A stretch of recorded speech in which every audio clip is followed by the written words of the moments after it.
রিমার্কের ২,০০০ টাকার পণ্য কিনে লাখ টাকা জিতলেন আলাউদ্দিন। কিনেছিলেন মাত্র ২,০০০ টাকার রিমার্ক পণ্য, আর ভাগ্যের ফেরে সেখান থেকেই জিতে নিলেন ১ লাখ টাকা। গল্পটা রাজধানীর খিলগাঁওয়ের নন্দীপাড়ার জান্নাত স্টোরের স্বত্বাধিকারী মোহাম্মদ আলাউদ্দিনের। রিমার্ক এইচবি লিমিটেডের ডাবল লাখপতি ক্যাম্পেইনের আওতায় লাখ টাকা জিতেছেন তিনি। মঙ্গলবার নন্দীপাড়ায় জান্নাত স্টোরের সামনে আয়োজিত এক অনুষ্ঠানে আলাউদ্দিনের হাতে ১ লাখ টাকার চেক তুলে দেন বাংলাদেশ দোকান মালিক সমিতির সভাপতি মোহাম্মদ হেলাল উদ্দিন। অনুষ্ঠানে রিমার্কের national sales director Kamal Hossain সহ প্রতিষ্ঠানটির ঊর্ধ্বতন কর্মকর্তারাও উপস্থিত ছিলেন।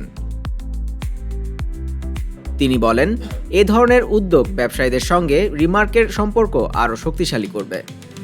বাংলাদেশ দোকান মালিক সমিতির সভাপতি মোহাম্মদ হেলাল উদ্দিন জানান, বিক্রেতাদের উৎসাহিত করতে রিমার্কের এই উদ্যোগ সময়োপযোগী ও ব্যতিক্রমী। এমন ক্যাম্পেইনের টার্গেট কি? প্রশ্নের জবাবে রিমার্কের national sales director Kamal Hossain জানান, বিক্রেতাদের সঙ্গে অংশীদারিত্ব আরও শক্তিশালী করা এবং বিক্রয় কার্যক্রমে গতি আনতেই এই ক্যাম্পেইনের আয়োজন। রিমার্ক সূত্রে জানা গেছে, ডাবল লাখপতি ক্যাম্পেইনে ন্যূনতম ২,০০০ টাকার রিমার্ক পণ্য কিনলেই পাওয়া যাচ্ছে আকর্ষণীয় পুরস্কার জয়ের সুযোগ। ক্যাম্পেইনে সর্বোচ্চ ২ লাখ টাকা পর্যন্ত নগদ পুরস্কারের পাশাপাশি রয়েছে ক্যাশব্যাক, ফ্রিজ, টেলিভিশন সহ আরও নানা উপহার।